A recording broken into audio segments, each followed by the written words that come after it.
ଆପଣ ଯୋଉ ଜब्‌ରେ କାମ କରୁଛନ୍ତି, ଯୋଉଠି ଚାକିରି କରିଛନ୍ତି, ସେଠି ଆପଣଙ୍କୁ ରେସ୍ପେକ୍ଟ ମିଳିବ ଯଦି ଆପଣଙ୍କର ସ୍କିଲ୍ ବହୁତ ବଢ଼ିଆ ଅଛି। ସେମିତି ଆପଣ ଯଦି ବ୍ୟାଙ୍କକୁ ଯିବେ, ତାହେଲେ ବ୍ୟାଙ୍କ ଆପଣଙ୍କୁ ପୁରା ପାଛୁଡ଼ି ନବ ଯଦି ଆପଣ ବହୁତ ୱେଲ୍ଦି କଷ୍ଟମର। ବ୍ୟାଙ୍କ ଦେଖିବ ଏଇ କଷ୍ଟମର ମୋତେ ବହୁତ ପଇସା ଦଉଛି, ବହୁତ ଭଲ ଭଲ ମୋର ସବୁ ପ୍ରଡକ୍ଟ ୟୁଜ୍ କରୁଛି, ତ ଆପଣଙ୍କୁ ପାଛୁଡ଼ି ନବ। ଯଦି ଆପଣଙ୍କ ପାଖରେ ସେତିକି ପଇସା ନାହିଁ, ବ୍ୟାଙ୍କ ବି ଆପଣଙ୍କୁ ସେତିକି ବ୍ୟବହାର ଦେଖେଇବନି।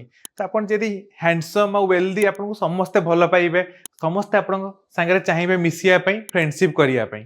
सोसाइटी सबले कौन करे ना, आप जब सक्सेस हो से आपण पछरे गोड़े गोड़े जीवे, आपणकर स्ट्रगल को कहीं देखिए। आपड़ जब गरीब अच्छा ताले केबे भी आपको कहीं पचारे से मन रखु जे आपण निज लाइफ उपर फोकस करा पड़ो। केमती आप वेल्थ क्रिएट करेंगे, केमती आप जो ड्रीम अचीव करने चाहते, आपणकर जहाँ भी ड्रीम अच्छी केमती अचीव करेंगे, सब तारी उपर ही फोकस करा पड़ो। बाकी सब जिनस तो आप ऑलरेडी जानते कौन रियलिटी रोचे दुनिया।